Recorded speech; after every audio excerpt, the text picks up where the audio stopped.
E diciamo che questa è stata la domanda più difficile che mi abbiano mai fatto sulla fotografia, perché in maniera molto semplice gli ho spiegato come uno sogna, così io vedo il mondo.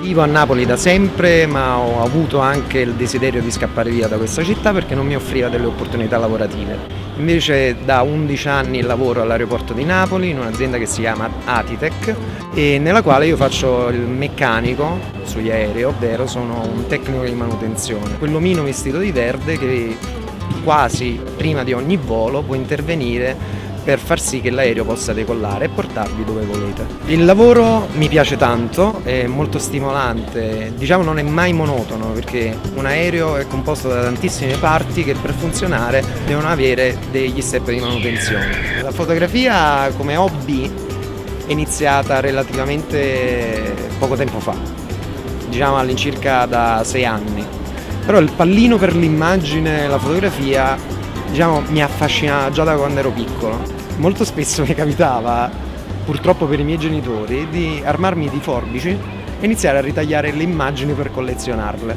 Ho iniziato con il mio primo stipendio a comprarmi la mia prima macchina fotografica, che non era niente di che però mi ha permesso di iniziare a sperimentare. Oggi la fotografia per me è diventata una cosa necessaria, non potrei mai farne a meno perché è un modo per esprimere quel mostro che c'ho dentro che continua a girare e rigirare e a far frullare il mio cervello. La cosa più bella che mi è capitata è che mio nipote di 6 anni mi ha chiesto come facevo io a vedere delle cose che lui non riusciva a vedere. Gli ho spiegato come uno sogna, così io vedo il mondo. La fotografia diventa qualcosa di più quando capisci che girando per strada ti penti di non aver portato la tua macchina fotografica. La fotografia mi ha permesso di arrivare a insegnare a un gruppo di ragazzi all'università, ovvero ringraziando l'associazione Unina che mi ha dato l'opportunità di poter fare questa cosa, sono riuscito a trasmettere, spero con buoni risultati, a un gruppo di ragazzi la mia esperienza e la voglia di poter creare.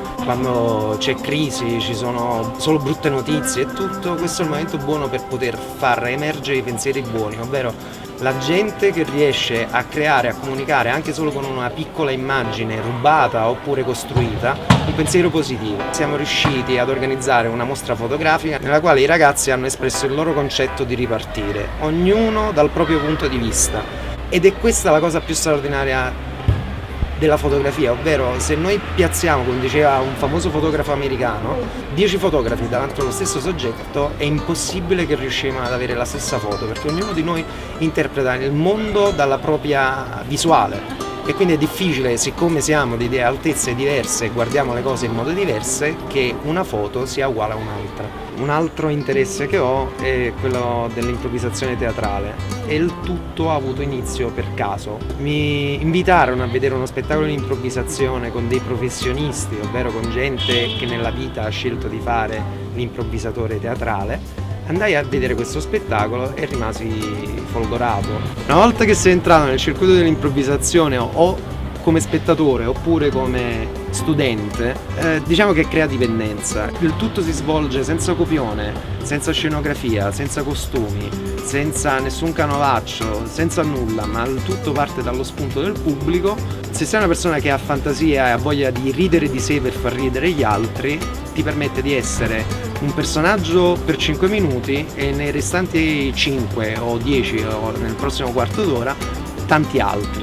Esistono varie forme di improvvisazione che possono andare dalla short form, ovvero piccoli sketch che hanno al massimo 5 minuti di durata, alla long form di un'ora e mezza che è partito dallo spunto del pubblico. Si può pescare un input all'interno di un'ampolla scritto dal pubblico, oppure si può chiedere la cosa più semplice che può essere, per esempio, che cosa hai mangiato ieri, qual è il tuo colore preferito, che cos'è questo. In una settimana, se vedi 7 spettacoli di improvvisazione, è impossibile che vedi 7 volte la stessa cosa. Lo spunto più strano durante l'improvvisazione è stato: che cos'è questo? Un nano da giardino. Gli step successivi per il lavoro, il primo obiettivo da raggiungere è quello di riuscire a mantenere il posto di lavoro.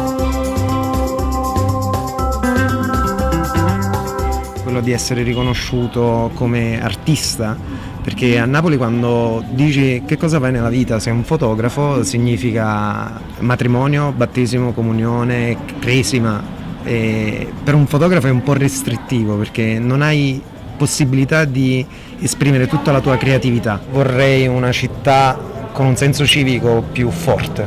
Una città bella come la nostra non c'è al mondo e se solo i napoletani riuscissero a capirlo, forse potremmo essere i primi al mondo.